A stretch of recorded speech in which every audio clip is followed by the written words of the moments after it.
ឧត្តមអភិសន្តិបណ្ឌិតសសុខានិងលោកជំទាវក៏សរសើរសមាគមនារីយកចិត្តទុកដាក់លើស្ត្រីជាមន្ត្រីចូលនិវត្តន៍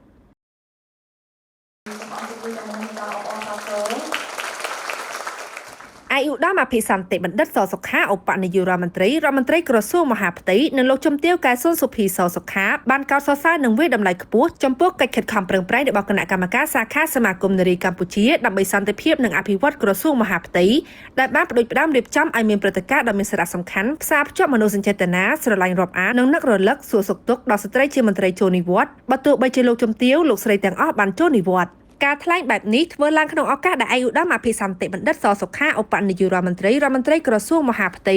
និងលោកជំទាវកែសុនសុភីសសុខាអញ្ជើញជាអធិបតីក្នុងពិធីសម្ដែងសម្ដាលជាមួយនិវត្តជនជាស្ត្រីរបស់ក្រសួងមហាផ្ទៃនៅទីស្នាក់ការក្រសួងមហាផ្ទៃនារសៀលថ្ងៃទី30ខែមេសាឆ្នាំ2026ពិធីនេះមានការអញ្ជើញចូលរួមពីលោកជំទាវប្រធានប្រតិបត្តិអនុប្រធានសមាជិកសមាជិកាគណៈកម្មការសមាគមនារីកម្ពុជាដើម្បីសន្តិភាពនិងអភិវឌ្ឍក្រសួងមហាផ្ទៃសរុប163រូបឯកឧត្តមអភិសន្តិបណ្ឌិតបានបញ្ជាក់ថាពិធីសម្ដែងសម្ដាលនេះមានសារៈសំខាន់សម្រាប់ក្រសួងមហាផ្ទៃក៏ដូចជាគណៈកម្មការសាខាសមាគមនារីកម្ពុជាដើម្បីសន្តិភាពនិងអភិវឌ្ឍក្រសួងមហាផ្ទៃ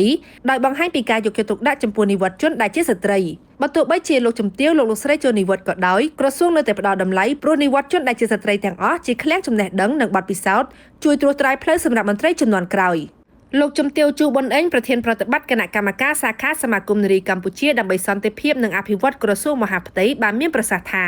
សមាគមនារីកម្ពុជាដើម្បីសន្តិភាពនិងអភិវឌ្ឍត្រូវបង្កើតឡើងនៅថ្ងៃទី2ខែធ្នូឆ្នាំ1978ហើយបានបដូរឈ្មោះ4ដងតាមការវិវត្តសង្គមតាំងពីសមាគមនារីសង្គ្រោះជាតិសមាគមនារីបដិវត្តកម្ពុជាសមាគមនារីកម្ពុជា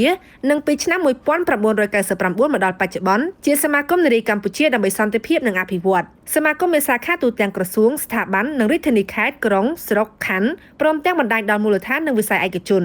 លោកជំទាវប្រធានប្រតិបត្តិបន្ថែមទៀតថាសមាគមនារីគឺជាកម្លាំងស្ម័គ្រចិត្តដើម្បីចូលរួមគាំទ្រគោលនយោបាយជាតិក្រោមការដឹកនាំរបស់គណបក្សប្រជាជនកម្ពុជានិងបានប្រកាសជាផ្លូវការនៅថ្ងៃទី2ខែធ្នូឆ្នាំ1978ដើម្បីរួមគ្នាជាមួយអង្គការយុវជនសហជីពនិងរណសិរ្សរួបរวมជាតិរំដោះប្រទេសជាតិមាតុភូមិនិងប្រជាជនពីរបបប្រល័យពូជសាសន៍លោកជំទាវបានបញ្ជាក់ថាចរិតលក្ខណៈរបស់សមាគមនារីគឺផ្ដោតលើសាមគ្គីភាពឯកភាពផ្ទៃក្នុងមិនក្រអឺតក្រទមមិនរើសអើងទន់ភ្លន់តែមើងម៉ាត់ឈរលើអំពើល្អចេះជួយទុកធុរៈគ្នាគាំទ្រគ្នាមិនអាត្មានិយមមិនឆ្កឹះឆ្កៀលញុះញង់បំបែកបំបាក់សាមគ្គីដែលទាំងអស់នេះជាមូលដ្ឋានគ្រឹះធ្វើឲ្យសមាគមនារីនៅតែមានភាពរឹងមាំនិងស្វាហាប់ឆ្ពោះទៅមុខនិងរីកចម្រើនឥតឈប់ឈរ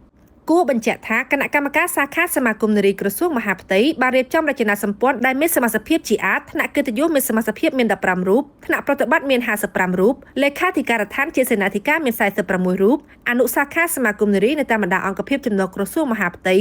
និងថ្នាក់ស្មារចំនួន6ដែលមានថ្នាក់កិត្តិយសមាន41រូបជាប្រធាននិងឧត្តមភរិយាថ្នាក់ដឹកនាំអង្គភាពថ្នាក់ប្រតិបត្តិ116រូបនិងសមាជិកដែលចុះបញ្ជីមាន500រូប